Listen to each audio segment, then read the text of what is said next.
I call to order the Monday, October 25th regular meeting of the River Falls Board of Education.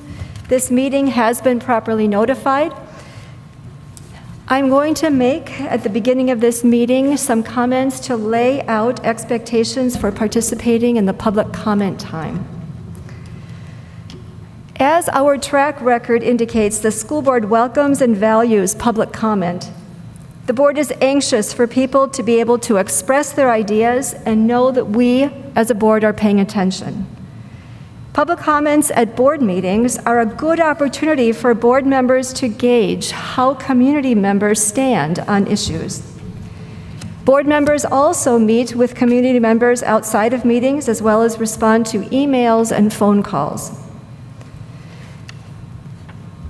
At the same time, I do have some guidance about how the public comments will be delivered. First of all, as we have respectfully mentioned in recent months, please remember that this is a school board meeting that takes place in public. It is not a public forum. And so accordingly, all comments should be addressed to the board, not to other members of the audience. This school board sets a clear example of remaining respectful and professional during times of debate, discussion, and even in times of disagreement. And actually, the word civility comes to mind, and we ask the same measure of civility of anyone who chooses to speak to the board. At the last regular board meeting, a speaker turned and addressed a previous speaker, challenging his comments about his own personal experience. Certainly, we can all agree that that is not a respectful nor a productive use of public comment time. It is also not respectful or appropriate to swear or make personal attacks, which unfortunately have been on display at some of our other meetings. Secondly, it is also important to limit your comments to 2 minutes. Other districts require speakers to register ahead of time for meetings, indicating their desire to address the board. Some districts limit the number of speakers and use a timer. We have not done that. We welcome speakers and have not interrupted past speakers when they have spoken for 4, 5, 6, 7, 8, 9 minutes at a time. However, this is a board meeting, and we need to conduct school board business at these meetings. We cannot allow our time to be consumed by long, repetitive, redundant comments. Thirdly, while I cannot stop people from clapping, I ask you that you please don't. In the end, clapping is time-consuming, disruptive, and divisive. Clapping can become like a competition regarding who claps the loudest, which ultimately divides people.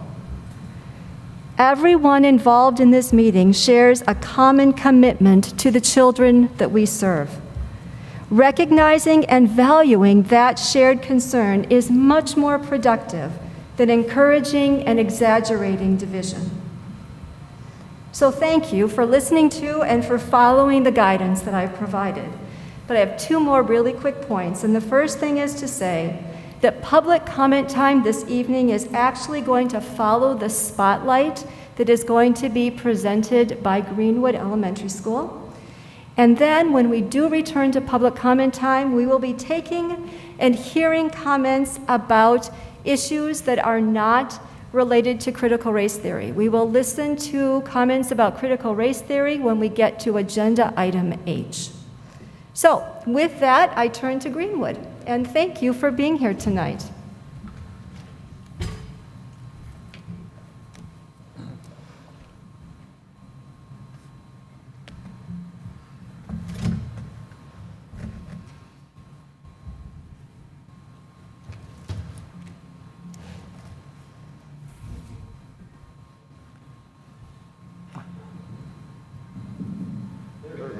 Well, good evening. Thanks for having us. My name is Nathan. I'm the principal at Greenwood Elementary School, and we're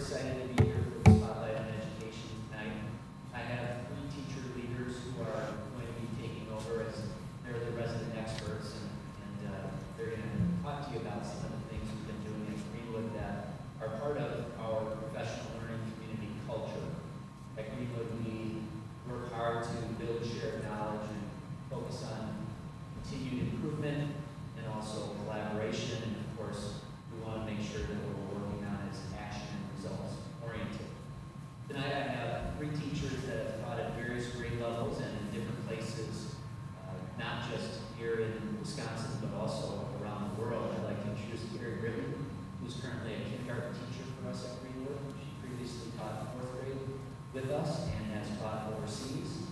Megan Felling is our Title I teacher now, but she was a kindergarten and a 1st grade teacher and actually did some K-1 looping for us.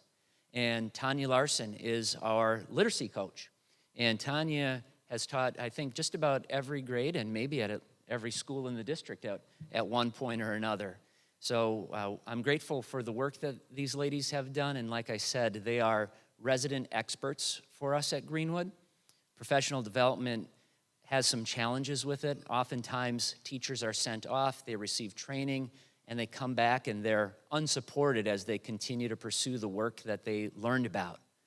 In this setting, these experts are living in the same world and universe that their teachers are. So the people that they're supporting, they're connected with, and they're there to support them each and every day after the training they provided. So tonight they're going to talk to you about the science of reading and some work that they've done during the first month of the school year.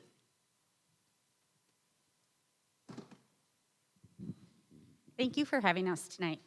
During the month of September, at Greenwood, we spent our first 4 collaboration meetings from kindergarten through 2nd grade learning about the science of reading.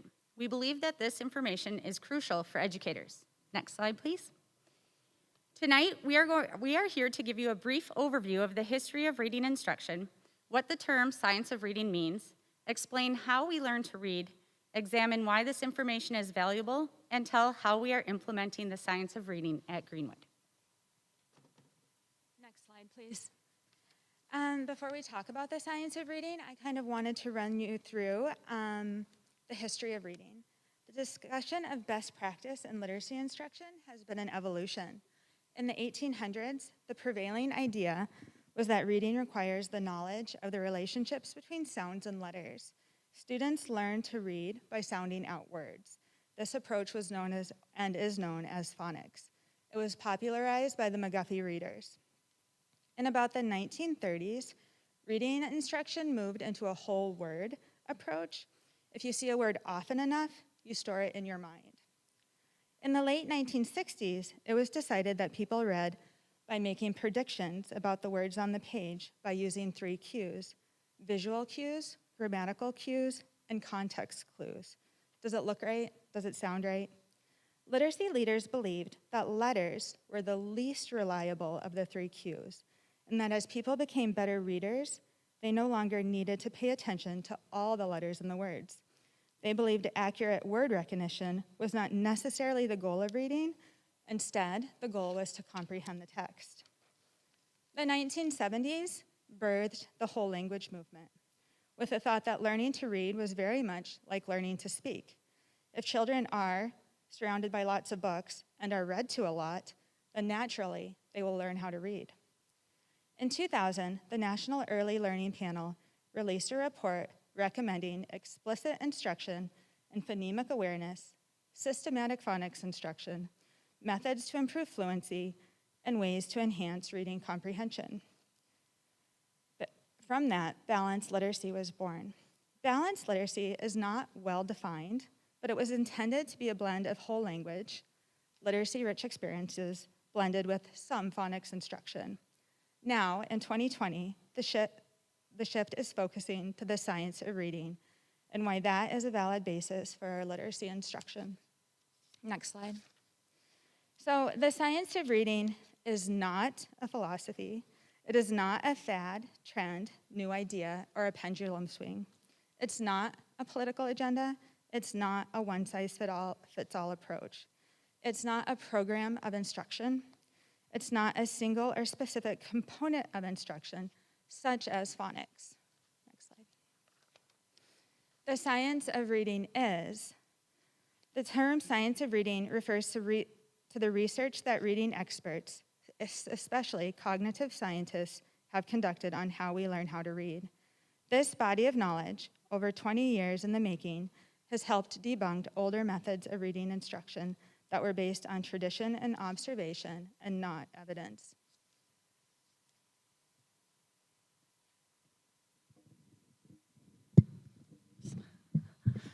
So how does the brain learn to read?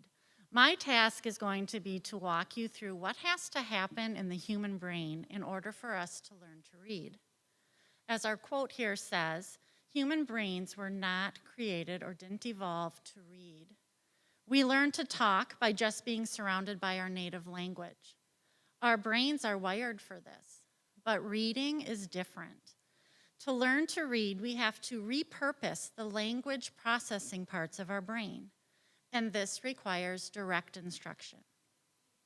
So in order to read, all humans must first speak a language. We have to learn to recognize that speech is made of individual words, that some words rhyme, or all words have different numbers of syllables. We can put words together to make sentences. And eventually we have to become aware that spoken words can be broken down into individual sounds, which we call phonemes. We need to learn the names of the letters of our alphabet, and most importantly, we have to understand the alphabetic principle. This is the aha moment when children learn that letters map onto the sounds that they speak. When we can speak a language, when we have a collection of oral vocabulary in our brains, when we understand that words are made up of individual sounds and that letters can represent the sounds of the words we say, then we are ready to learn to read. And how does this happen? Well, it happens through phonics instruction. We use phonics instruction to teach the relationship between letters or groups of letters and the sounds that they represent.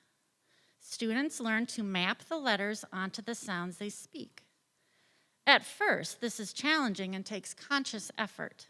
But as we'll see, with explicit instruction and lots of application, this happens much more automatically as our brains are rewired to convert the visual image of letters into sounds and then back into words as we blend the words together. So what is going on in our brains when we are actually reading words?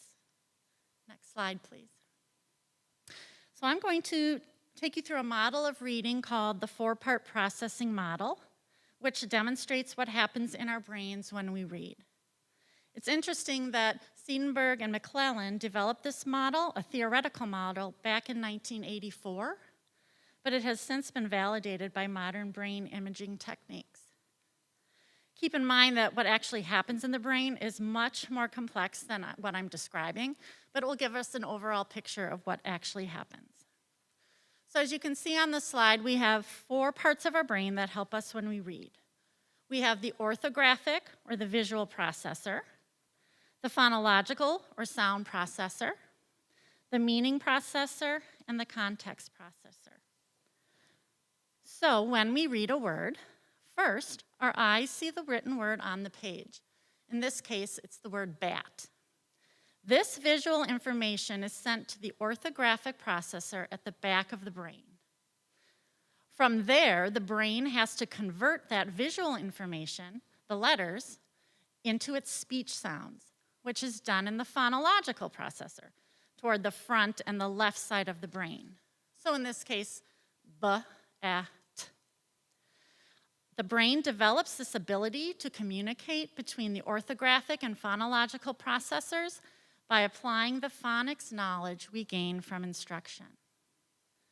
When the word we see on the page has been converted to the sounds we know, and we have that word in our spoken vocabulary, it triggers a mental image in our meaning processor. We will picture the word in our minds. In fact, we may have more than one image in mind for the various meanings of the word. In our case, is it the animal, a bat? Is it who's at bat? Or is it the actual bat the batter is holding? To help our brain decide which picture we need at that moment, our context processor joins in to help our brain determine which meaning of the word we need. In this case, our sentence is, Mary batted her eyelashes at Tom. Since this was not one of the images we had stored in our brain for this word bat, our brain then adds that meaning into our meaning file. What's interesting is that our meaning and context processors continue to develop throughout our lives as we read more and have more life experiences. Through instruction and practice and world experiences, our brains get faster and faster as they move through this 4-part processor until the word is recognized on sight. It happens in less than a second. But even though it seems automatic to us, our brains are seeing every letter of every word we read, or as chunks of letters in words, instantaneously. This process of learning to read actually changes the white and gray matter in our brains. And the more we read, the more our brains develop connections, and our brains statistically analyze words so that our brain learns which letters tend to go together in words, or which words tend to appear together in sentences, which helps increase our brain's recognition of words and increases our fluency. Being able to decode fluently frees up our short-term memory for the more complicated task of comprehending what we are reading. So in summary, the science of reading research has shown that a child's brain needs to first know the different sounds in the native language, and then be able to connect these sounds to written letters, and then blend the sounds to make words. And we call this decoding. This happens through direct instruction and lots of practice. So we have a video clip that shows how brain connections are developed when practicing a task. In the video, it's talking about basketball, but instead, think about how it parallels the process of what happens when a child learns to read. When you learn. In order to learn anything, whether it's math, a foreign language, guitar, or how to dribble a basketball, you need to create and strengthen pathways in your brain. Think about shooting a free throw. Know that feeling when you've got it down and don't even have to think about it? That's muscle memory. Here's the thing. Muscle memory lives in the brain, not the muscles. Your brain controls everything your muscles do, and it does this by activating specific neural pathways for each and every movement. These are functional pathways, neurons working together to achieve a goal. Say you're learning how to shoot a free throw. If it's your first time doing it, you don't yet have a pathway for that movement in your brain. You need to create it. Let's use an analogy to look at what's happening in the brain during this time. When you're first learning, your brain is like a forest full of trees and dense foliage, with no clear pathway between point A and point B.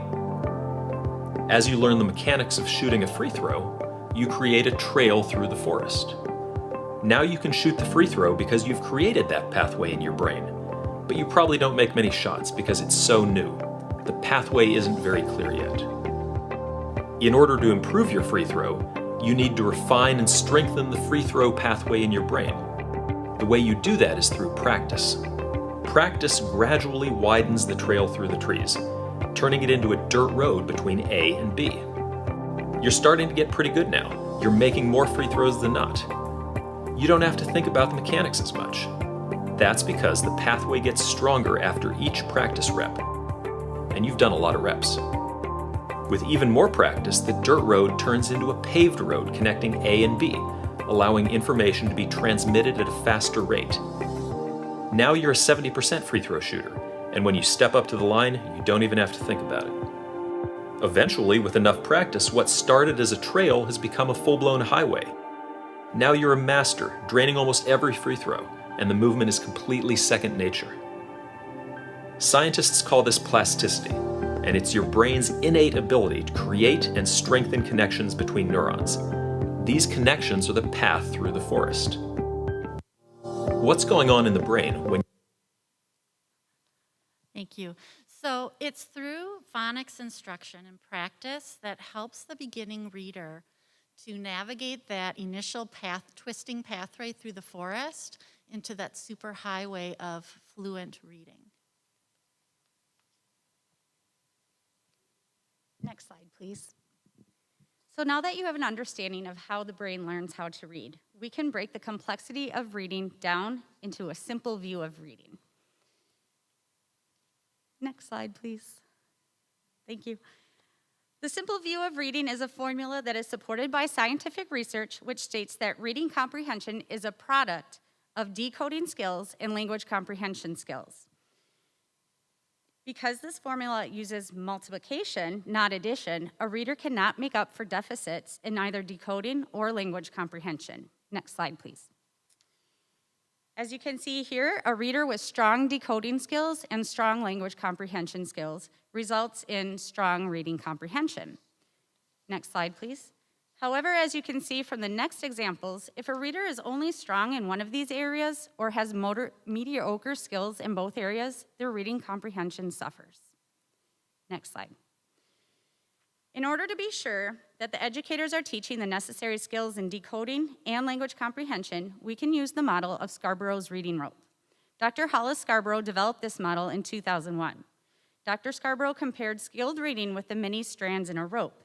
Each strand represents a specific skill that, when combined with the others, creates a strong, proficient reader. If any skills or strands are weak, the entire rope will be weaker. The upper strands consist of language comprehension skills. These skills include background knowledge, vocabulary, language structure, verbal reasoning, and literacy knowledge. The lower strands of the rope consist of word recognition skills. These skills include phonological awareness, decoding, and sight recognition.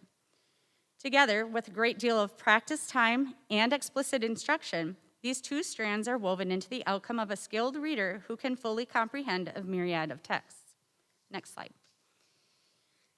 Structured literacy is a term that has been coined by the International Dyslexia Association. Structured literacy is the systematic, explicit, and diagnostic teaching of the reading skills identified in Scarborough's reading rope. Structured literacy instruction follows the logical order of language. It begins with the most basic concepts that are easiest for students to master and progresses to more complex concepts. Structured literacy is cumulative, meaning that each step is based on concepts previously learned. Concepts are deliberately taught, no learning is assumed. Structured literacy is also diagnostic. Instruction meets the needs of each of the students. In order to ensure this, educators must use ongoing assessment, either formal or informal. Students should master material to the degree of automaticity. Next slide. So why use structured literacy? Balanced literacy, which was whole language based, was widely used among school districts and educators across the country for the past 20 years. However, as you can see from this slide, it only benefited approximately 40% of our students represented in green. Using a structured literacy approach will benefit all of our students. By explicitly teaching all concepts, students who readily internalize the patterns of language will learn quickly and easily, and those who otherwise may struggle will get the instruction they need for success. Next slide. Greenwood. Greenwood devoted 4 of our valuable collaboration mornings to learning about the science of reading and reflecting on our current practices. We wanted to ensure that our literacy block was designed with Scarborough's reading rope in mind, that our intervention block instruction was intentional, focused on skills and not reading levels, as well as reevaluating our instruction, ensuring that it was explicit, systematic, and diagnostic across all the strands.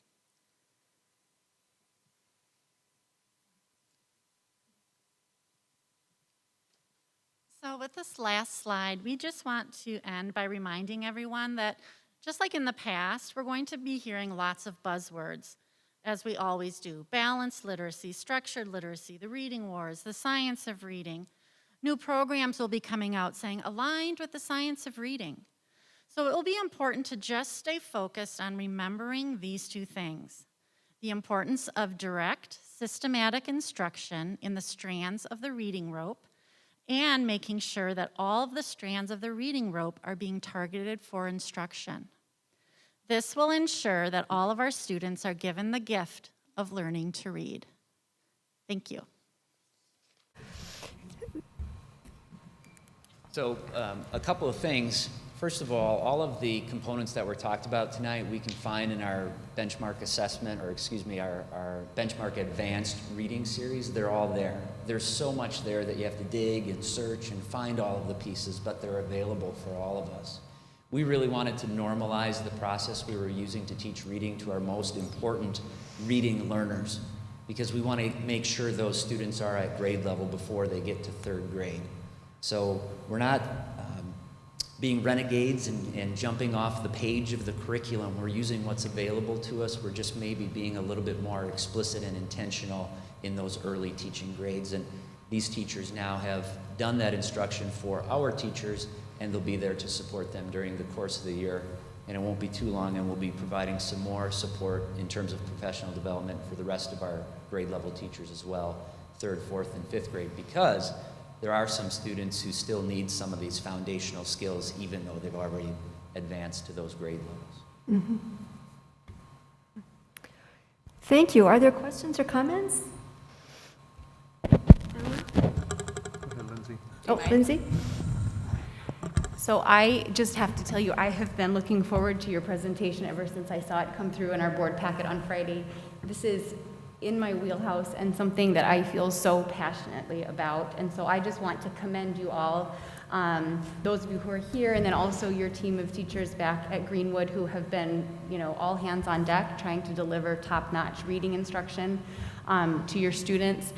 I have a firm belief that early literacy skills are so critical and lay such an important foundation for the success of students as they move through their entire K-12 experience. And so it's impressive to see you taking such a professional approach to teaching our students how to read. And so I thank you for coming to share with us, and I hope we can hear more. I would love to see in action what this looks like, but thank you. Really appreciate the work you're doing and for the presentation tonight. Alan? Yeah, I want to agree with Lindsay. This is really a good presentation, helpful for me. I like several of these slides where you give us some good things to kind of hang on to, because in my mind, reading is absolutely the most basic, fundamental thing, right? We need. I mean, I don't want to pit disciplines against each other, but boy, if you don't have good reading ability, the rest of your education is going to be really, really tough. So this is just so critical to the foundation of stuff. And I like the fact that Dr. Sherman, you've got a Greenwood team here, and they're so passionate about this. This is really good, and I think it's contagious for us as a district. We just need to know going forward, what do we need to do, and what do we need to know as a board to help support this kind of work. So. Anything else? I particularly appreciate the collaborative approach that you have, the three of you working together and supporting all of the other teachers, because that's how this really will keep all of those strands together. So thank you for the presentation. Thank you for your work. Thank you for being with us tonight. All right, at this point, we are going to move on to public comment time about issues that are not related to letter H. We will take letter H, critical race theory, when we get further on in the agenda.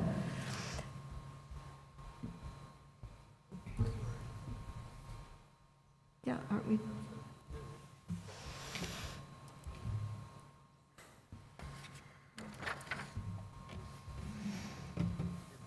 Thank you for the time. My name is Jim Souter. I'm a community member. I was going to address letter G and H at the same time. I will withhold H and take another 2 minutes at that point. Letter G talks about controversial topics. I do see those kind of fitting together. I'm sure you do too. But before I start, first of all, thank you for at least sunshining these policies and opening them up for comment and for tackling these topics in the light of our current political climate. It's brave to do that. I think when it comes to controversial topics, I didn't prepare specifically for that, but I do want to address the fact that when you have a controversial topic that comes up, to me it falls into two different camps. Number one is, did a teacher plan a controversial topic?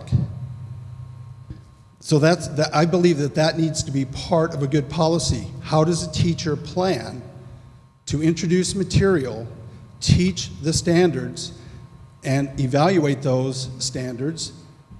And do you have some content in which a teacher can make a choice there? If so, I would recommend that a teacher try to teach those learning outcomes by staying away from controversial topics. That is one way to look at it. Now, the other side of that coin is what happens if the teacher tries to avoid controversial topics and it comes up naturally in the classroom? How does a teacher handle that? So I think there needs to be two sides to this policy. Number one is, what does a teacher do when they're going into the lesson for planning?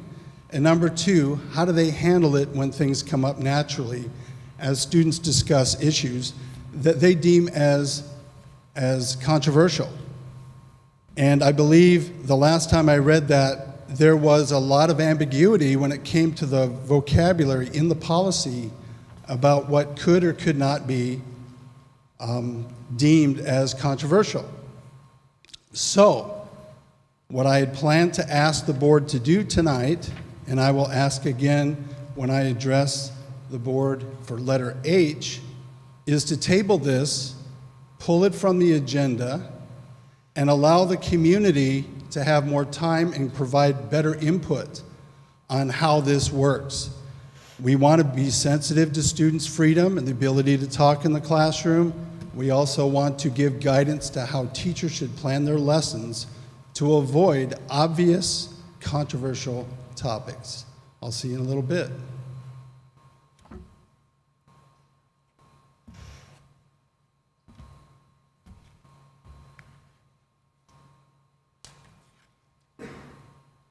Hi, I'm Anna White. I have 2 children at Greenwood.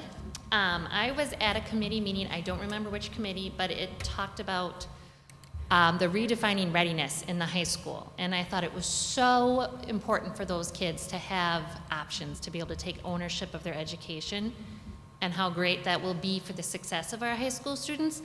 And it got me just thinking, how can we do that for our younger students? Because we have 4K. Now, they're starting to talk more about 3K. So if we don't start that until they're 14, that's a decade of them getting the wrong thing in school and already turning off and saying, I'm not good at school. There are 4-year-olds, there are 5-year-olds that say, I'm the bad kid. I don't like school. I'm bad at school. And it's not because they're the bad kid, it's because the school is not structured appropriately for them. So the National Association for the Education of Young Children, called NACE, have just updated some of their guidelines on specifically on developmentally appropriate practice, and they had equity and diversity in mind. The NACE president is the one who speaks directly to the White House, and she said that we won't get what we need for those 3K kids, for those 4K kids, all the way up to our elementary school kids, if we don't also talk about it locally. So I'm here fulfilling her mission to talk about it locally. First, I'll just read their new position statement on what developmentally appropriate means for early childhood. Each and every child, birth through age 8, has the right to equitable learning opportunities that fully support their optimal development and learning across all domains and content areas.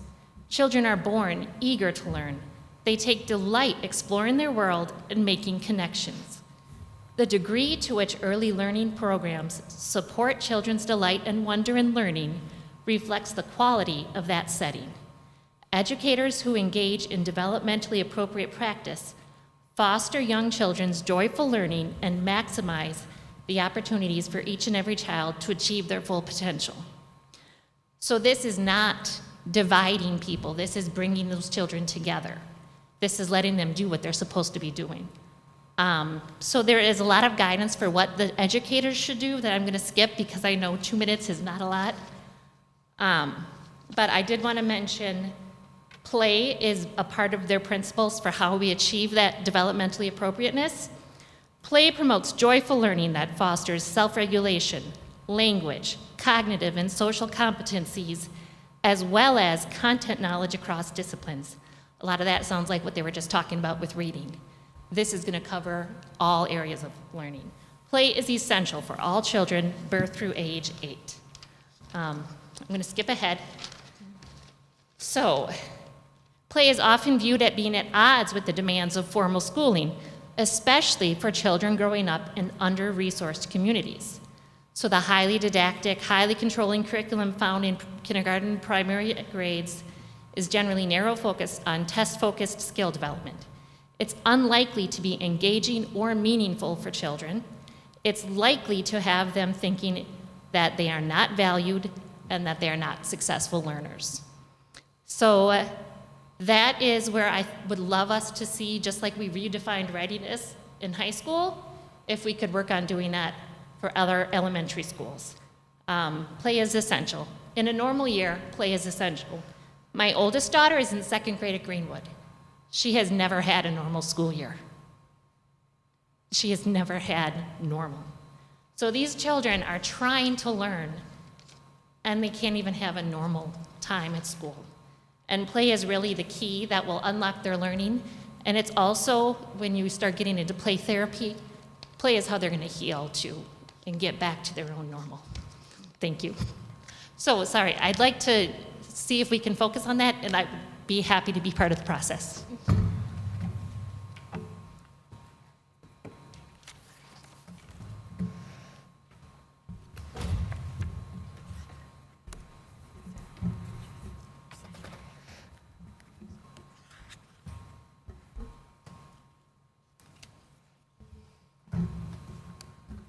My name is Angie Krause. I want to address tonight the board and the community tonight about the mask matrix. I would like to see it revised because it does not reflect the needs of the community. When I looked more closely, I was surprised to see that it is including 24,000 people when our district has about 3,500 kids. Last year, you focused on cases in school, and this year, you decided to include over 20,000 more people in the community in your numbers. I also was surprised and concerned the numbers reported for the school district boundary, which was 43 this week, also includes probable cases.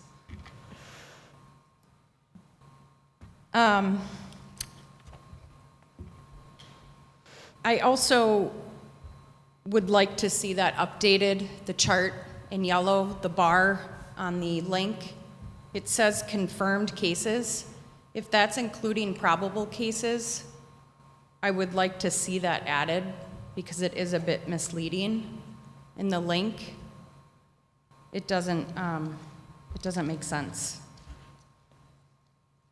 None of it was really explained. It was thrown up on the screen and then sent in a link, so I guess I just looked at it a little more closely, and I was a little bit shocked that just understanding it and getting clarification about it. Right now, the community and the school cases remain low, and other districts nearby with an optional stance are faring about the same. In some cases, even have lower numbers. I wouldn't expect anything to change overnight, but if cases remain low in our schools and community, it is only fair that the option to mask should be the individual's decision. The gloom and doom predictions that were discussed here in August, especially from Dr. Morgan, and her misinformation just isn't happening here. And where is the accountability? I'm glad all the other mitigation was removed because it certainly is proving to be in the right direction. Please remove the matrix or revise it, and let's give people a choice. Thank you.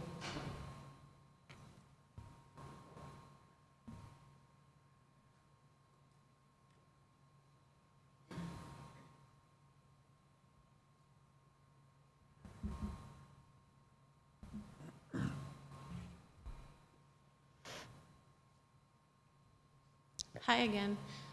Cassie Howard, Howard. I have 3 kids in the district.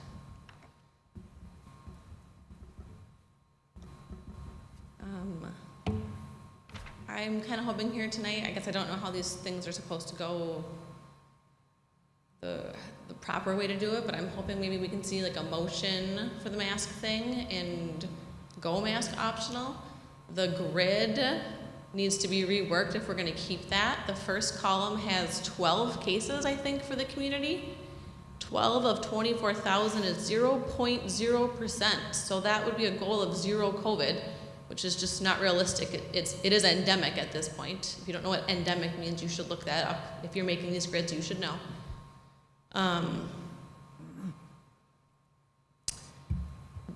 What a healthcare worker actually wears for a communicable disease is called an N95 respirator. What that is a face covering that doesn't work by filtration. It works actually, if you think like static electricity, doesn't actually filter anything. And the important part with this is the seal that you get around your face on it. So the cotton one, theoretically, is going to work by filtration. Think if you're pouring water and rice through fabric, you're going to get the rice. The blue ones are actually made for splash protection, so they don't filter anything. You get leakage jets on those. The N95 respirator, the fit on that is so important that healthcare workers have to go every single year to get tested for it. We hook it up to our face and we do a fit test on it. We do it ourselves. We do that every time we put them on. Once a year, this is so important, this seal, that we do, if you're fancy and work at a great hospital, they hook a machine up to it, yay technology, and then we have to go through a series of tests to make sure that one, I'm safe wearing it, I'm not re-inhaling anything, I'm safe, and two, I'm safe in a room with somebody else, right? So I have to sing a song, I have to read a sentence, I have to turn my head left and right for 20 seconds, then I have to go up and down for 20 seconds, then I have to run in place, right? Then I have to jump. Then I have to look to the side and talk, look to the other side and talk. All these things go on for 20 seconds. So this is like an in-depth thing. Lots of people don't pass this every year. If your face changes, you gain weight, you lose weight, something's different. Because that seal is so important. You cannot safely be with a patient with a communicable disease. If you don't work at a fancy hospital, or what we used to do back in the day, you would put a giant plastic hood over your head, like an umbrella, and you'd put your mask on and check your fit, and then they would spray something in there. And if you could smell it, your mask doesn't work. Can you smell in your mask? Can you smell other people? Can you smell walking into a restaurant? Can you smell your food? If you can smell what they spray into that hood, your mask does not work. I know my kid would never get a seal on a mask, ever. After you leave a patient's room, you very delicately remove these things. You never touch the side. And then you throw that respirator in the garbage can. You would never put that back on. You do not rewear these more than one time. They are disposable. Wearing a mask all day long is disgusting. I can't imagine making children do that.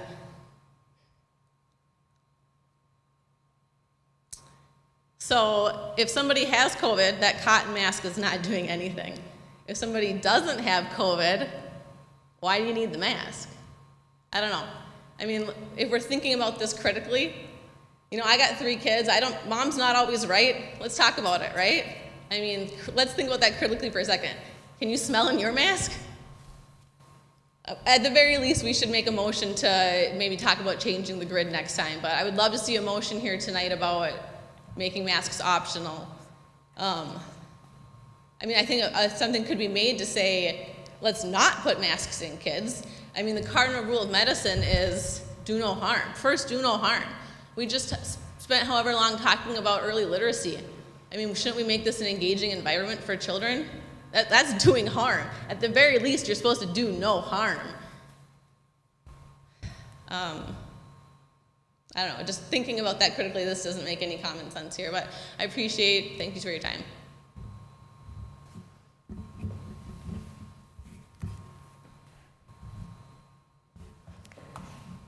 If there are no further comments, we are going to move into informational items, and the first one is a really enjoyable item, and that's our Wildcat Pride Award, and I will turn it over to Todd. Thank you. You guys hear me? This one work? Yep. Thanks, Stacy. Troy, do you want to come down here for a second? So it's been a while since we've given a Wildcat Pride Award, but we try to highlight people in the district, students in the district who are doing great things that sometimes go unnoticed, but we'd like to make note of them here at the meeting. So we've got Troy Zakruski, and we want to thank Troy. He made a recent $500 donation to the middle school band program. With his generosity, the band department at Meyer Middle School is able to promote a sense of belonging and enthusiasm by providing each 6th grade band member with a new band t-shirt. So the interest and support that Troy has shown for the music program shows that he's a true ambassador of Wildcat Pride and went above and beyond. We thank you, Troy, for doing that.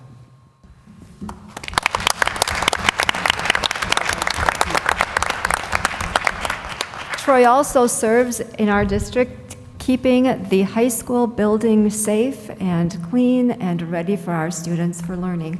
So thank you, Troy, for the work that you do day in and day out, as well as for your kindness to our sixth grade students. Their band experience is likely to help them to travel through school well, so thank you. That's right, go Wildcats. All right, we are going to move on to reports, and the first one is the superintendent's report, and I believe we will start with the COVID status report.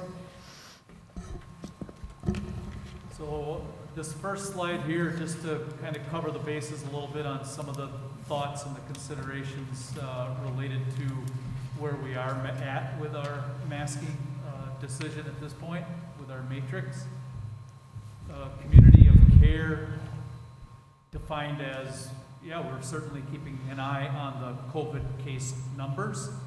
Our matrix bakes together two different sets of data. One is from our in-district student and staff positive cases, and the other factor in that matrix has to do with the number of positive and probable cases within our district boundary, that 24,000 population. We also, under that community of care, recognize that it's not just about our students and our staff, but there's a community effort being made along with the city, the university, CVTC, the unified effort that we're all trying to make in this endeavor. And then, of course, the hospitalization capacity, not just the beds available, but more so where our hospitals are at with their capacity, and I'll show you some, not just the beds that are available when we talk about capacity, but staffing levels in particular. I'll show you a couple slides on that in a minute. The science, obviously, following medical advice from reputable sources, pointing out the close quarters, i.e. the classroom settings that we have, a 30-foot by 30-foot area, more confined, smaller space, anywhere from mid-20s to mid-30s, depending on the class or course that the students have. The vaccine rate currently for our area is at 54%. And then ultimately, really the goal that the board has established related to maintaining face-to-face in-school instruction 5 days a week. So these are some things just wanted to kind of remind ourselves and point out those issues that we put into this consideration when developing that matrix. Next slide, please. So here again, you've seen this before. I'm just pointing out in July 15th, middle of summer. This is the northwest region of Wisconsin. Hospitals in the northwest region in Wisconsin, middle of July, had 11 COVID cases. Hospitalized patients with COVID. Next slide. Most recent number I have is 112. Next slide. Minnesota metro area, mid-July, 16 patients. Next slide. October 21, 120. So under that community of care, part of the consideration, obviously we want to make sure that we're considering and looking at hospital capacity as the point of these last slides. Next slide, please.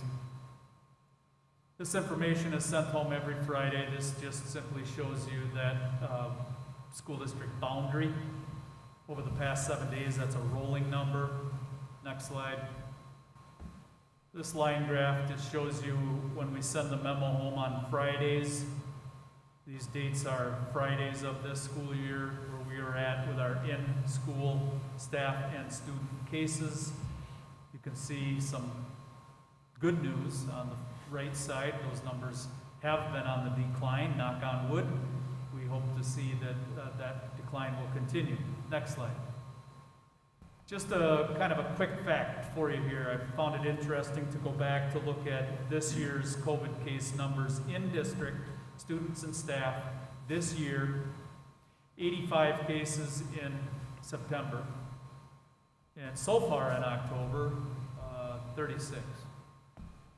The green numbers below show last year in September, we had 5 cases. In October, the entire month, we had 21. Just to point out again some quick facts to show you a comparison from last year to this year. Number of positive cases in our district. Next slide. I showed you on October 1st, I shared this slide, I don't know what date, if it was October 1, but I shared the far left side comparing the 7-day case number per 100,000 population. That's how you can show a apples to apples comparison, is by looking at that 100,000 population comparable number. And so I've shared that here on the far right side. You can see October 21, where we were at 178 compared to other districts in our region. Next slide. So the matrix, again, cooks together those two different numbers. Next slide, please. I'm just illustrating the high school only. I'm not going to pull up all the slides from all of our schools. The matrix is designed a little bit differently at the elementary compared to the high school, compared to the middle school. And again, as a reminder, the reason it's a little bit different is because of the overall enrollment in each of those schools, and therefore we felt the need to tweak the numbers a little bit. But by comparison, just to illustrate, I wanted to again show the matrix. So I'm only showing the high school. The dotted red square says required. That's where we were at last Friday. Based on across the top, horizontally across the top, new cases in district boundary. That range that is shown there, again, that's a rolling 7-day number. You go to a state website and you can find that number on a daily basis. On the left side, vertically on this matrix, that's where we build in our in-district COVID case numbers, again, over that 7-day period. So at this point in time, there's no recommended change. We continue to follow the matrix, and that is my update. Are there any questions? I don't have a question, Jamie. Is it okay if I make a comment? Yeah. Just a quick comment. I've had people ask me, just what the trends are. I mean, I've been pretty tuned into it all the way through and look at a lot of different district information. I wish it was easier to compare exactly what's happening in districts and communities to what's happening here versus places where they have strict mask requirements in their communities and places where they don't. But unfortunately, I think there's just not enough of a line to be drawn with some of those things. I wish that wasn't the case, but I guess the only thing I'll say for me, and I think what I hear from the administration too, is that we're continuing to look at this, and it's not, it's not like we've evaluated it once and then we're just putting it away in a box somewhere. And I think that people are looking for trends and trying to figure that out as we get a month and a half into school now, or 2 months into school, and see what's happening. So you're starting to get to the point where you could at least start to make a couple comparisons, because there's been enough time at least. And I just, the only comment I would have is that I'm continuing to do that, and I get the sense that others are too, as we look at this stuff. Yeah, I would agree. When we rolled out this matrix, the board asked us to create such a matrix. And we stated when we rolled it out and the board approved it on that first approval, that this is the proposed matrix for the here and now.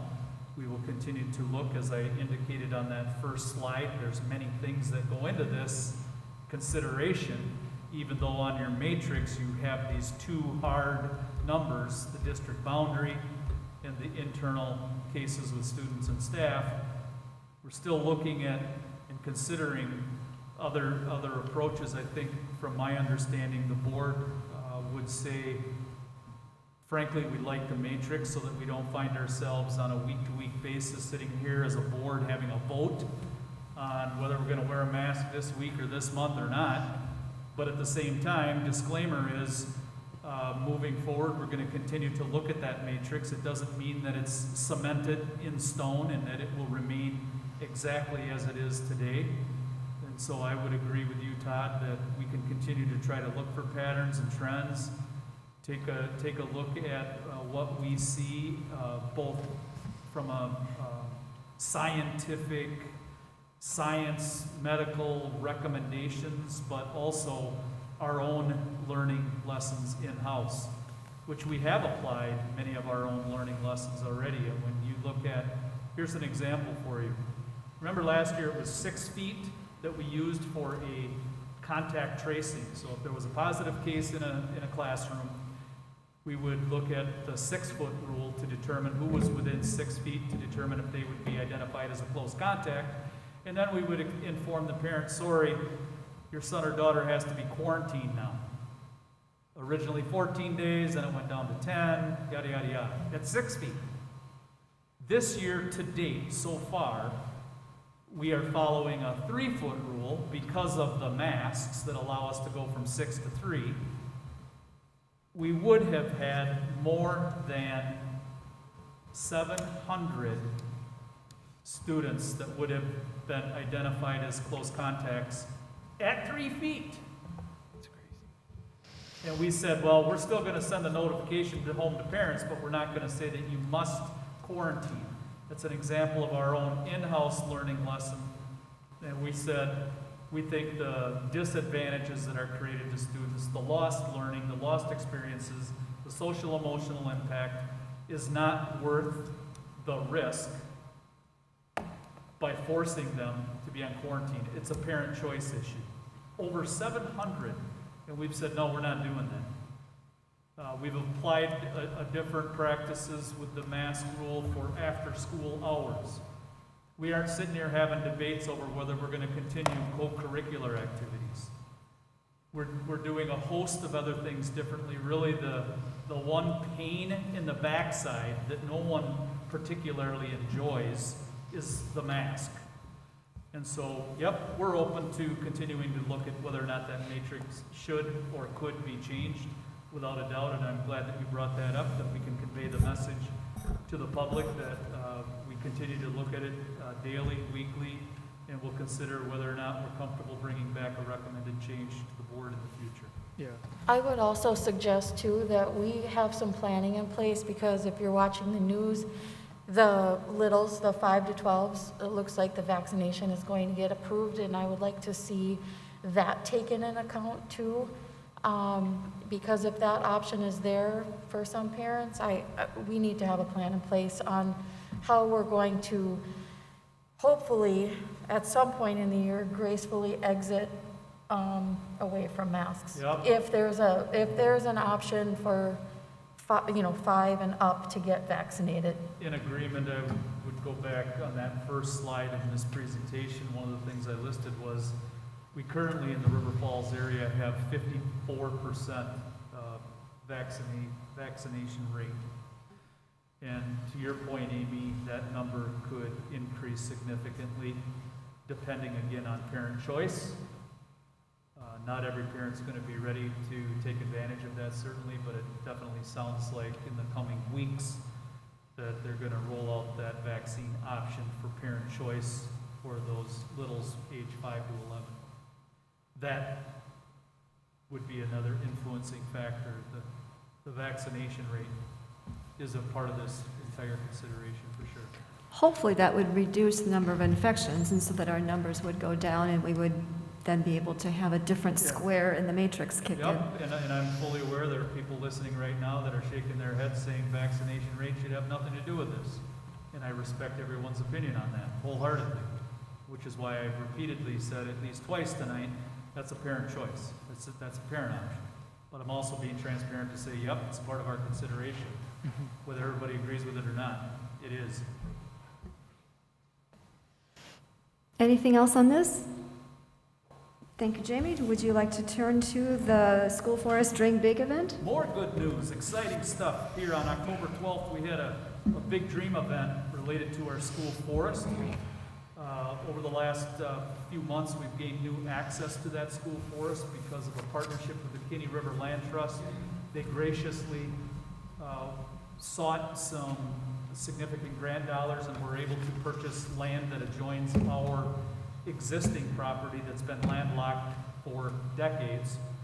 And so we're now in the process of bringing community members together on October 12th. We had close to 70 people in the room, and we're discussing ways that our community can join hands and work together to help make this legacy project that's going to add tremendous opportunities, not just for students, but for our community, that's going to last for generations, hence the term legacy project.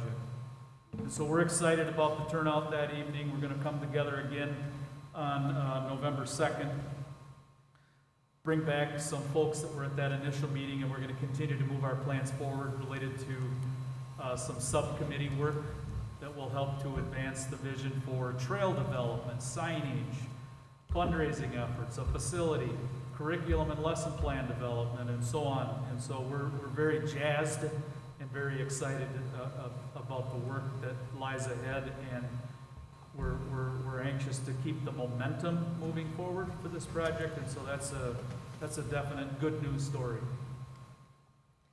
Thank you. Well, I just want to say there's still time and opportunity if you still want to get involved to come to the next meeting.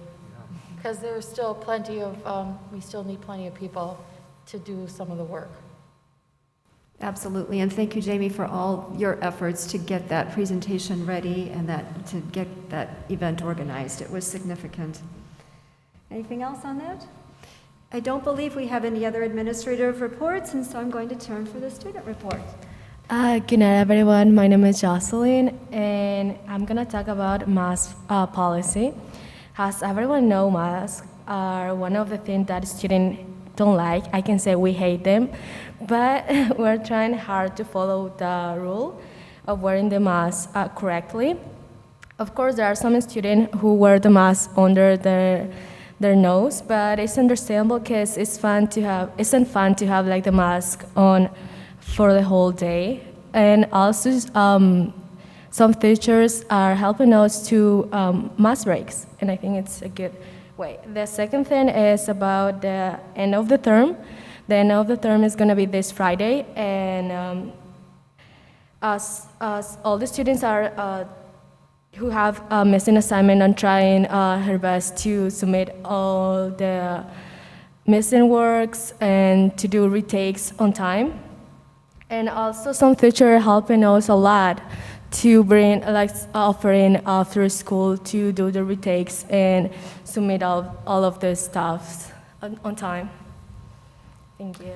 So the end of the term is upon all of you, and you're working on that, and that means that the teachers are also busy. So thank you for the report, and we wish you and all of your classmates well in getting to the end of the term. Yeah. That's good.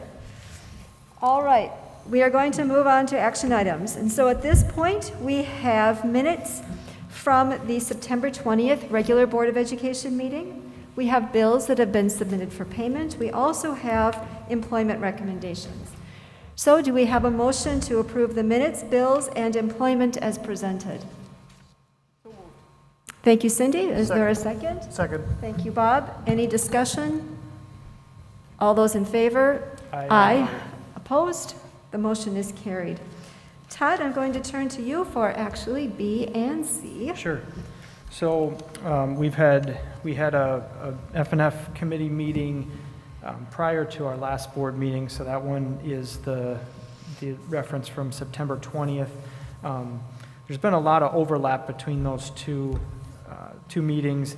One of the main topics that we've been talking about is the kind of a long-range plan, and that the number one item on that right now is our Wren facility and what we're doing there. So we've been talking there. There's some discussion on a design team. They'll have a couple board members. Some administrators will be part of that process. We'll be doing interviews starting in November with construction managers and I think architects, and that the timeline's going to come quickly for that to identify kind of a long-term site for Renaissance Academy and where we're going to go next. So that was one of the things. The 20th, we also went through brief update on student walk zones and where we're at with busing. There was a discussion about that, centered a little bit on some of the shortage that you may have heard of, and thankfully in other areas. I mean, I wouldn't say we're overstaffed with busing, but I think we've mostly been covered, is the report that we had with a lot of people chipping in to help out.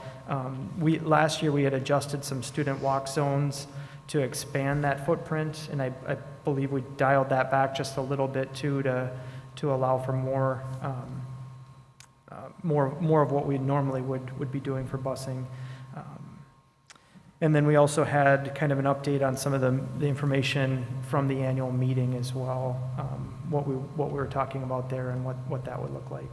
So that was September 20th, and then on the 11th of October we met. Again, we had update there mainly on enrollment. I'm not going to remember the exact number off the top of my head, plus 34? 34 for 5, yes. Roughly 34, 35 students that we were ahead in terms of enrollment count from last year. And so we did some long-range talks about what that means for district enrollment planning and where our needs might be. There was some talk about probably the need for a more in-depth study on that topic as we do long-range planning in terms of facilities as well. So again, Renaissance Charter Academy was the biggest topic there, and that'll be an ongoing item for probably the next 16 to 18 months. Thank you, Todd. Any questions? All right, we'll move to D and personnel with Amy. We'll just have 2 action items tonight. After our personnel committee meeting on October 11th, we heard a certified staffing update. We approved the new and improved special education specialist job descriptions, approved the revised high school LMC technology paraprofessional job description. And then we had an update on the teacher compensation steering committee, which has been meeting for quite a few times. And so we had an update on what's going to be happening there. We reviewed the preliminary certified staff ratios, and then short-term substitute fill rate, and how we are kind of hurting for substitute teachers. So, and then finally, to discuss the COVID-related sick leave policies. So, Would you like to make the recommendations from? I would. So, Okay. do you want me to take them separate? Do them together? So approve the new, I would make a motion to approve the new and revised special education specialist job descriptions, and approve the revised River Falls High School LMC technology paraprofessional job description. Thank you, Amy. Is there a second? I'll second it. Thank you, Cindy. Discussion, questions, or comments? All in favor? Aye. Opposed?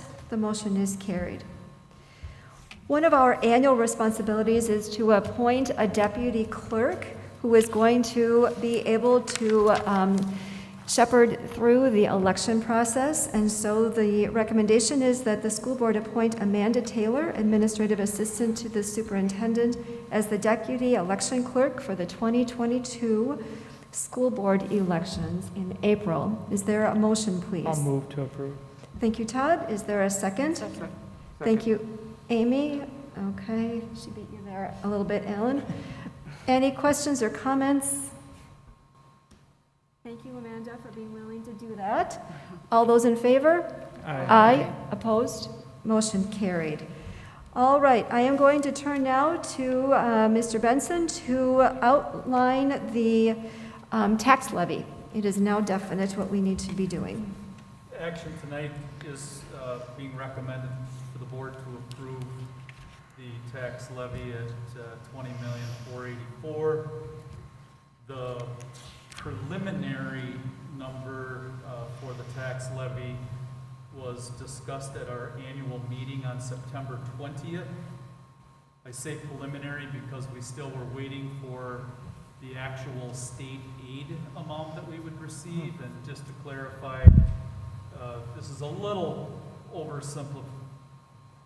a little bit of a oversimplified explanation, but essentially, districts are bound by a revenue cap limit. There's only so much money that a district can spend, if you will, and that's controlled by a formula. And so the revenue that is obtained to put into that revenue cap limit is made up of two parts essentially. One is the amount of money we get from the state in the form of state aid, and we get that number in mid-October.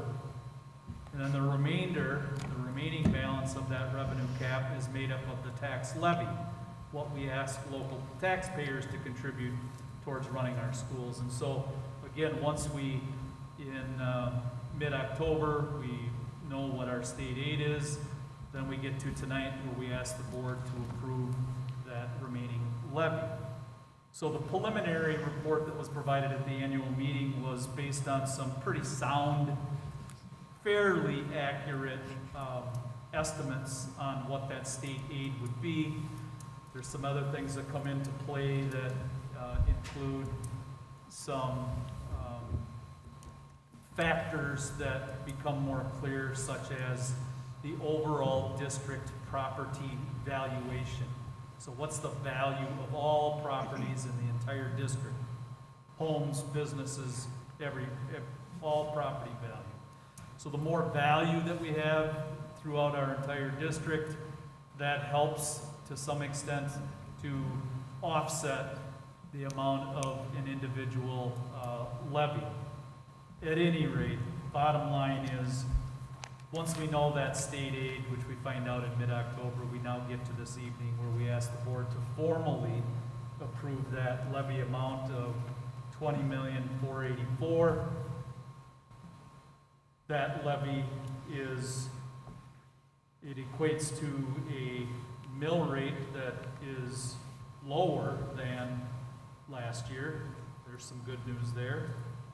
It is a mill rate that's about 11 cents per 1,000 less than was presented at the annual meeting. And so, sorry to throw so many numbers at you. Bottom line is, we're asking the board to approve the tax levy, $20,484,000. Thank you, Jamie. Is there a motion? I'll move to approve, just to be extra clear in case anyone's right. $20,484,650 is the number that I've got, so. Thank you, Todd, and you've made the motion, so is there a second? I'll second. Thank you, Lindsay. Questions or comments on this? Alan? No. Oh, no, No you weren't question. moving it, okay. This represents a lot of work on Chad's part in particular to be able to do the estimation and then to be able to manage everything so that it comes to us now really very close to what his estimate was, but even better news for taxpayers. So, is there a motion? Oh, yes, we have a motion that's been approved. Do we have a vote? All those in favor? Aye. Opposed? The motion is carried. All right, now if you please turn to page 29. This is the time for the board to consider the second reading of Board Policy 381 related to the study and discussion of controversial topics. Because it's been a while, the board has had considerable conversation about this, but I do want to go through and highlight some of the components of the policy for people to just make sure that they're familiar. The policy begins with an introduction. It then identifies what constitutes a controversial topic, and there are 7 indicators there. The policy then moves into guidelines for discussion of controversial topics, and it talks about the discussions should include the open expression of ideas, as long as the views are not derogatory, malicious, abusive, or discriminatory. It talks about the expectation of educators to be prepared for the discussion of these topics. It also provides guidelines for educators when a conversation comes up that is not expected. There are places where Educators are expected to have the appropriate background and preparation for the lessons that they're going to be doing, as well as providing advance notice to parents when it's feasible. We can't always do that at every single moment. We don't always have the ability to predict what happens in a classroom, but there are times when we can do this so parents know ahead of time. I think that identifies some of the highlights of this policy, and I think that overall the policy balances guidance for teachers as well as support for educators as they are doing this really complicated work with our students. So I think I'll take a motion in a second, and then we can have further conversation. Is there a motion, please? Also moved. Thank you, Ellen. Is there a second? Second. Thank you, Cindy. Questions or comments? You know, I've got a comment about this. We've talked about this a lot. And we need this policy for a couple of reasons. One is it's kind of sad that we really got to codify this, but it's important and we have to do it right now. I think that the fact that we identify what controversial issues are and talk through the things here, this really, our teachers need this, our administrators need this, but our teachers need this guideline. In this day and age, I'm beginning to think that there's not anything that we can't talk about that can't be made controversial. This is just everything. It seems to be stirred up these days. I don't want our teachers to feel intimidated. I don't want our teachers to feel they can't teach. But I do think that they need guidance from the board and from the district as to what they can and cannot do and how they should go about it, and that this should serve as a catalyst for their own professional development, learning communities, discussions in their buildings, et cetera, as to how to deal with issues going forward. It's important that we deal with those issues that are on an ongoing basis, not dredge up new things, but deal with the things that are coming up in their classes, and that our teachers feel they have support and some guidelines to do that. So, Thank you, Alan. Anything else? Yes, Stacy, if you don't mind, Yes. I have a few comments I want to make. Obviously, this is the first policy that's come before the board since I've joined the board. So I feel like there was a steep learning curve for me to kind of understand how this procedure works. So I realize we're on our second reading, but I did have some comments I wanted to just share out for the good of the group, if that's okay. So I want to just start by acknowledging my appreciation for the time and effort that went into revising this policy. This is not an easy task, and so for the team that has been working on this, I really do appreciate that. I agree with Alan. I think this is a really important policy that we look at and take time to review. As he said, there's no shortage of controversial topics that are kind of swirling around us right now. And when that happens, there's likely to be an impact on the conversations and the topics that enter our classrooms, particularly in the upper grades, I think. I think one of the primary objectives for our school district is to help students develop critical thinking skills, to teach them how to think, not what to think. And I think this policy, 381, lays a really good framework for doing that. If I understand the process and the procedure, assuming this passes tonight, then it kind of is left up to the administration to roll this policy out and really help teaching staff kind of get their arms around it and understand in practical terms what this looks like and how they can and should be teaching in a way that upholds the standards in this policy.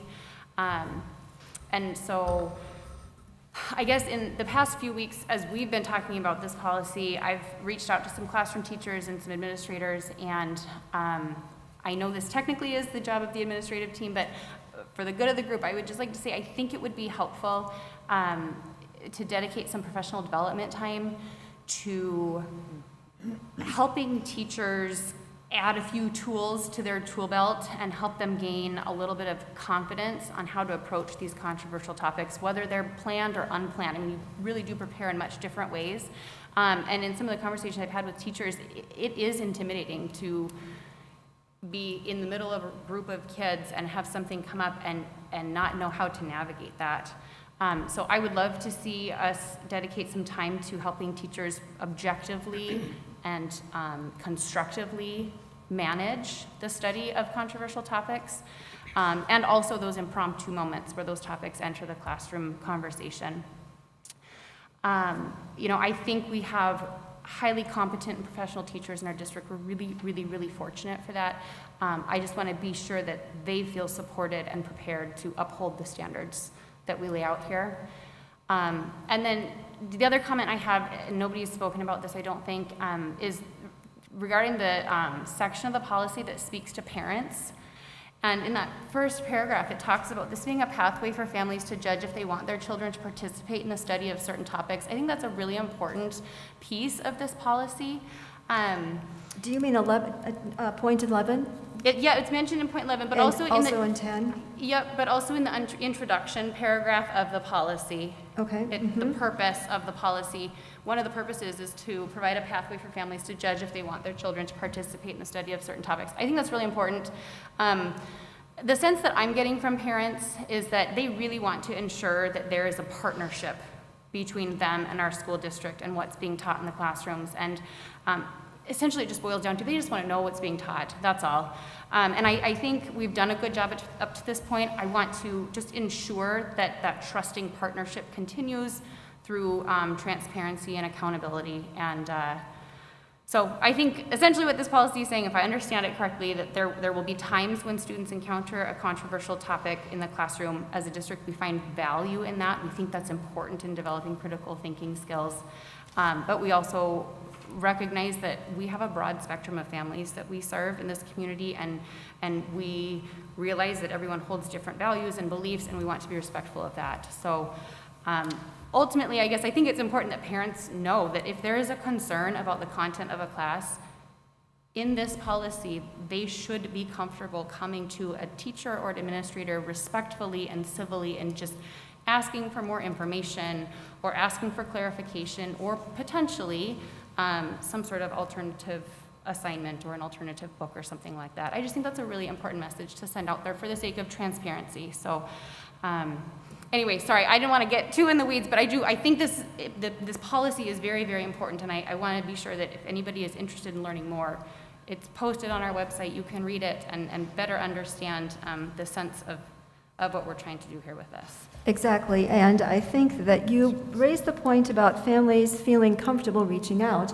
and that's a very important dimension of the policy. I think that there's another part of this that says we will also be reaching out and providing information. So that's another way that we continue to have this trust and transparency with the districts and families. And I think my understanding is professional development, that's already a done deal, that's going to be a focus for teachers to support them in their work. Are there any other comments or questions on this? All those in favor? Aye. Opposed? The motion is carried.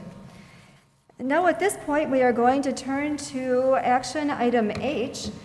I want to give a very brief background about this topic.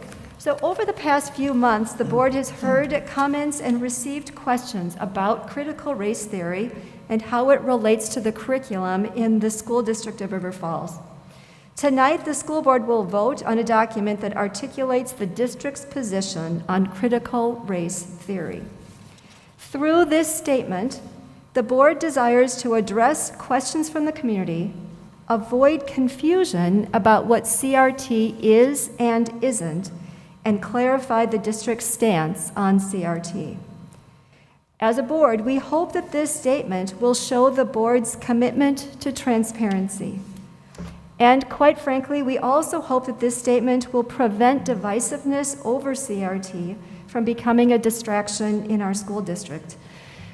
This district has a lot to do, and we don't need distractions that pull us away from the core mission of educating our students. And we certainly don't want to diminish trust between the district and the community. Hence, we have this statement about critical race theory. So we are going to, at this moment, we are going to have conversation as a board and do our work, and then we will take any comments from the community. So if the statement is on page 32, and I believe what I will do is take a motion and a second, and then we will have conversation. I'll move that we adopt it. Second. Thank you, Ellen, and thank you, Bob, for the second. Conversation. Well, I'll pick up on my last comment on the last one. Again, we need to say something. There's just, the statement in here I underlined is that the amount of misinformation that's going on around this. I've talked to people who are really concerned that we're teaching critical race theory, and when pressed, a number of them can't really define what it is. I've talked to people who defend critical race theory when pressed, can't really defend what it is. Others can. I know a number of colleagues who are in higher education who deal with critical race theory a lot and have quite a bit in their career, and they're puzzled as to why people think critical race theory is a curriculum, because it's not. So we don't teach critical race theory here. I think we're clear in this statement. We do have some very good work going on in this district around equity and inclusion. Those aren't critical race theory, and I think we've clarified that here. So again, to come back to my comments that I made about the earlier ones, we need to say something about this so there's clarity for our teachers and our staff about what it is we're doing. Are they comfortable doing it? And are they comfortable teaching their subject matter the way they're supposed to teach their subject matter, especially based on the previous policy we just passed? Thank you, Alan. Other comments? What I like about the statement is it's extremely clear. I mean, it as Alan had mentioned, it removes all ambiguity. There's so much misinformation. I've talked to some of the similar people that they'll say, well, what are you doing about critical race theory? And you ask them, well, tell me what your understanding of critical race theory is. And they can't articulate it. This document does state as to what critical race theory is, and it's explicitly states that River Falls School District does not teach it. And I think it also gives a heads up for the community as to where we're at, how we deal with the issue, and more importantly, what critical race theory, what we don't teach. You know, as far as states that River Falls School District does not teach critical race theory. So that's it. Yep. Other comments? Stacy, a couple of the things that I kind of gravitate towards when I read this, and some of the things I like. I guess maybe first before that, for as much feedback as we've had on COVID-related things over the last year and a half, I will say I haven't had anyone walk into my workplace and say anything to me about COVID, but I have had a number of people who have done that in regard to critical race theory. So I'm glad that there's something concrete that we're putting out there that, again, helps. You know, I've had just general questions in passing and maybe a little bit more in-depth discussion too, and I think this would help a lot of the people that I've heard from in regard to some of the concerns that have been expressed or where it goes. But I guess the thing for me that I really like is maybe the character education piece. I have a lot of faith in what our district does in regard to character education, and you know, I would define a lot of the things that we're trying to do as, in my mind, character education, whether it's things like equity, inclusivity, diversity, critical thinking, or just you know, some of the more specific character education things. To me, that falls under a lot of the same umbrella, and I would define a lot of what we're trying to do in educating under that character education piece. And so I would hope that message would come through to people here, and they would realize that a lot of what's being taught is under that umbrella, you know, trying to raise people who are going to be respectful and honor others and things like that too. So I'm supportive of it, and I really focus on that last bullet point on, what is it, page 3 or page 2? Mm-hmm. Thank you, Todd. So my comments about the policy really are kind of in the same vein as my comments about policy 381. I think transparency is extremely important in maintaining trust, and you know, I appreciate those community members that have raised some alarm bells and said, hey, what's going on here? What's going on in our school district? What are your stance? It created an opportunity for us to have some good conversations and really clearly define some language that I think is, sometimes we have big umbrella terms that we all use, but we don't really know. There's different things for different people that fall under those big umbrella words. So I personally appreciate our community members reaching out and saying, hey, tell us more. Tell us, what are you teaching? What are you not teaching? And so I'm hopeful and optimistic that this statement brings some clarity. And I would just encourage us to continue having that open dialogue with our community, allowing community members to reach out when they are concerned and to respond in a way that is very clear and transparent. This is, I'm sure, not the first topic that we will encounter that gets people riled up, obviously.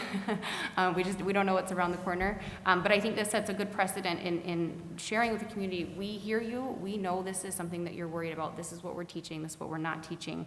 And I agree with Todd. I particularly appreciate those 4 bullet points on page 2 that really explains what our priorities are as a district, what we're focusing our time, attention, and resources on. And for me, that character education bullet is a very important one. Anyone else? Yeah, I'm going to say. Yeah. I'm going to say that I'm really glad that we had the board retreat with the school board and administration, because I'm going to be completely honest with you. CRT came out of left field for me about a year ago. I had no idea what it was, so I couldn't even explain it to you. So after sitting down and having all of these conversations, I like having something concrete to be able to not only to, more so inform myself, but to be able to talk about with the community. So if I'm going to be really honest with you on that, I'm glad that we did have this dialogue, not only about this, but also the controversial topics, which sometimes those kind of go hand in hand, so. Yeah. Thank you. Cindy, Yeah, Amy, I agree. They definitely go hand in hand, and I also really valued the time that the board and the administrative team got to spend together talking about this in a big group and really take different perspectives and have an in-depth conversation about it. So I just wanted to make a quick comment about this, and I wrote a couple of notes real quick. So I think to our board and to me, education is learning and being exposed to new and different information and perspectives, and then being able to think critically and discuss that information to add depth and context. So ultimately, developing lifelong learners and problem solvers is the foundational goal of education. So if we're doing learning right, it's challenging and expands what we know. It builds understanding of connections in history. It sets us up to do better and appreciate the value of differences.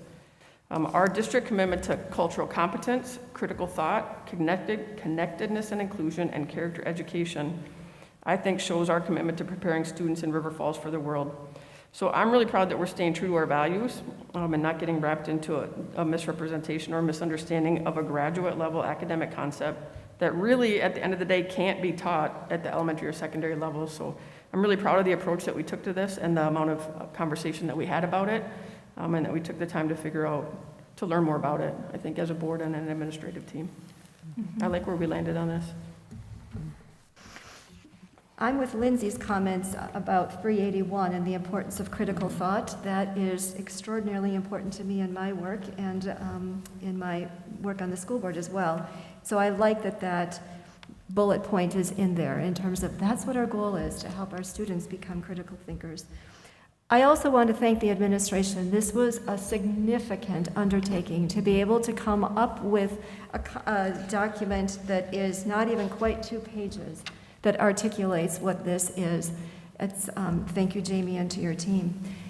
I'm wondering at this point now, are there any community members who would like to address the board about this before we finish the conversation?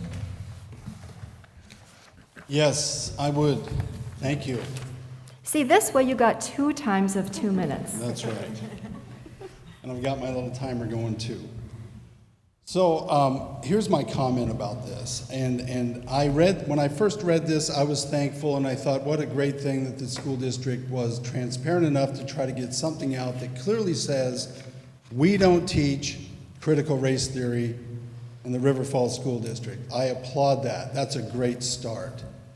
When I read it further, something ate at me, and I thought, what's eating at me? And I read in paragraph 4, where it says some definitions of CRT conflate and or commingle CRT with our local school district of River Falls work related to equity and inclusivity and diversity.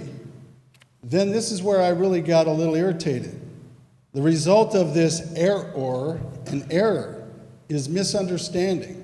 So you guys go on a retreat, you don't even know what CRT is, admittedly. You go on a retreat, you talk about it, you come to a decision, we're not CRT, let's put this together and put an end to it. And you emphasize that by putting what you're not. Not, you put an extra font, you bold not, you underlined it, so like what we say goes. What I'm asking is simple. Pull this from the agenda. If you guys know what it is, have several community nights that are open for people to attend. Let everybody hear your views now about CRT that you've come to. Let you hear this in an open forum. Let there be a dialogue, because this isn't one.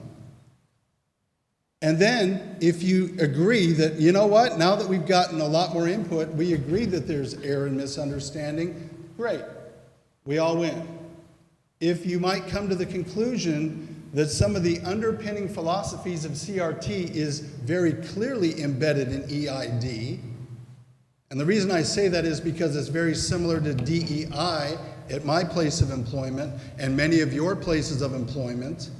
And if you look at all of these initiatives, the very words diversity, inclusion, and equity, they already create a situation where there's this oppressor systemic feeling that I don't believe exists or needs to be talked about at a minimum. So let's talk about it.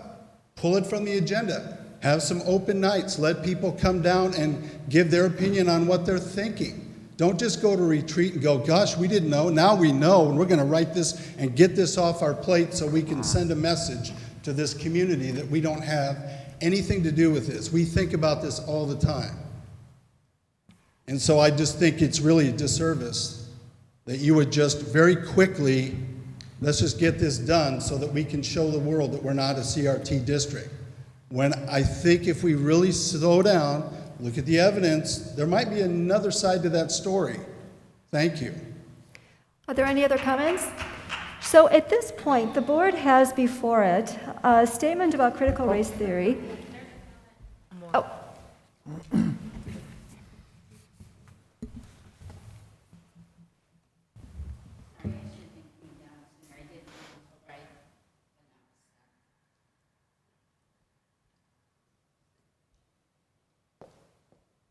I think a lot of you guys know me. I'm Pam Souter.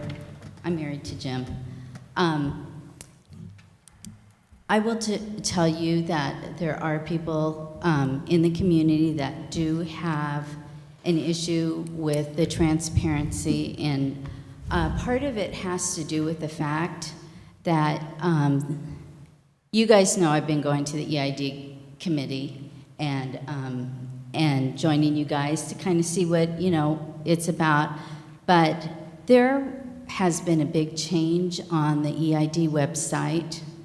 And between probably 2020, 21, and the new goals, and I know that you are revising your mission and your values, but something that would lead people to think that there's a lack of transparency is the fact that there were a whole bunch of links on there that did lead people to believe that there were books, videos by Flocabulary, and a lot of other things that social justice related, that talk about intersectionality, talk about a lot of things that are terms that come from CRT.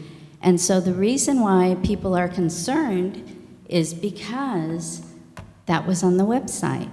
And people have learned more about some of these things from the EID website.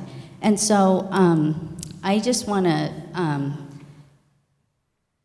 to echo what Jim is saying. Would you please give the community a chance to take a look at what it's about, because there's a fear, there are parents, there are community members that are fearful about something. And so to take something like this and then just push it forward really does not forward your mission, because the mission is transparency, the mission is critical thinking, and you can think critically without certain topics. And that's all the parents, I think, the ones that I've heard from, and community members, that there's a concern. They wonder why the links that were there before in the past couple of weeks have disappeared. And some of those things do reflect ideologies that could be considered critical race theory. So again, I would like to see it also for you to table this or whatever you do and think about it and invite the public to engage. And then I have one other question, is what happened to all that information that was on those links related to EID? If you want to be transparent, then, you know, as a board, as a school district, you should allow parents to look at the curriculum. You should allow them to look at what you had. And I mean, do teachers have access to it now, but parents don't have access to it? Those are all questions that are concerning to the community, and that's probably why they bring that up. Thank you. Are there any more comments? So at this point, before the board is a statement about critical race theory that the board has had considerable conversation about as during a board retreat, and then with looking at drafts, providing responses to the superintendent, having conversation about it with the superintendent so that we would be ready to come to this conversation tonight. One of the responsibilities as a school board is actually to take this kind of work on and to make statements for the school district. And so that's what we are fulfilling tonight. I think that any specific conversations about the curriculum are really best answered by the superintendent and by our director of curriculum. And that's not what we're looking at tonight. We are looking at a definition of critical race theory, what it is and what it isn't, as well as our district's concerted effort as an educational institution to focus on cultural competence, critical thought, connectedness, and character education. Do any school board members have any other comments to make? Todd. I would make one more comment. I guess the way I would interpret a statement like this, and maybe in response to some of the things that have been said, but for myself too, is not exactly the way that we've approached things in terms of some of the COVID mitigation and plans there, but I don't view this as like you're making a decision and you just put it away forever. To me, this is a fluid topic similar to what we're dealing with as COVID has evolved over the last 2 years, and things that we're learning, what we know now, what we're seeing, how we have to adjust, and I guess I would view this as our starting point for that, to just kind of formalize where we're at now. And I don't envision that either the conversation would end or that the self-reflection piece of it would end as far as the district is concerned too. So, you know, that would be my response to a few of the comments that were raised, but I wouldn't, I don't know that I would say I envision the statement changing over time, but as the ID committee continues to do their work and things come out, again, I don't see anything as being 100% set in stone forever, and I view this as something that would continually be under self-reflection as far as the district's concerned. I hope as school board members, we are always continuously learning. We started the meeting today with a historical look at the understanding of literacy. We're always learning. Any other comments? If I Yes. may, I would also just add that they're not going to pin the board members down and ask for a show of hands, but I would be willing to, well, I know for a fact that board members have heard from a number of community members about this topic. One board member testified earlier that he's had people talk to him face-to-face about this topic. I know factually that several board members have received emails from community members on this topic. I know factually that there have been a number of comments made in this public forum at board meetings related to this topic, not just a discussion that took place at one board retreat. There has been months of discussion, deliberation, study, and I think that the board is taking a brave step to put something on paper. One could argue it might have been easier to not put yourself out there and put this into writing, but I think the effort and the intent to be transparent is driven by the fact that we have heard from community members. If not so, we maybe wouldn't be putting this in front of the board as a formal document, as a document that will be asking the board to vote on. So let there be no confusion that it was simply visited one evening at a board retreat and we suddenly decided to slap something on a piece of paper. That's not the process that leads us here tonight. That's not how this board works. We're more deliberative than that. Can I ask a question, Yes. Stacy? And forgive me, this is very much a new board member question, I think. Are there policy implications associated with this statement, or is this more or less a way of responding to community concern? And that, Mr. Benson, maybe a question for you. Is this a response to the community wanting some clarification, and we're just saying this is where we stand? I think it's two-part. I think admittedly, a part of it is in response to the fact that the board and administration has heard from a number of community members on this topic, asking questions, where do we stand as a district? But also, regardless of that community input, I think it has to do with your own individual opinions and desires to address this head-on. So I think it's a combination of the board's integrity at play here and your desire to let the record show this is where we stand, while also responding to the wide number of community questions and comments and opinions that have been expressed. I think it's a little of both. No formal policy implication, though. No, other than, I guess the most direct implication is connected to, as was mentioned earlier, the controversial topics policy is probably the closest piece to that. But typically, we have policies about what we are going to do. Yeah. We don't just have generic policies about what we aren't doing. Anything else? One Yes. more comment, Stacy. As I read this, I liked it, but I also knew the minute that I read it that I'm going to get emails and comments from people who stop and talk to me, and there's been a ton of input on this one, we all know, is that there are people on the far left who are going to think, who are going to be mad at us for this, and there are going to be people on the far right that we didn't do their statement and are not going to like it, and we're going to get emails from both of them. And they're not going to like that. We get that. That's part of being a board member, is we've got to come up with this. This is a good statement. We put a lot of time into this. I like it. Anything else?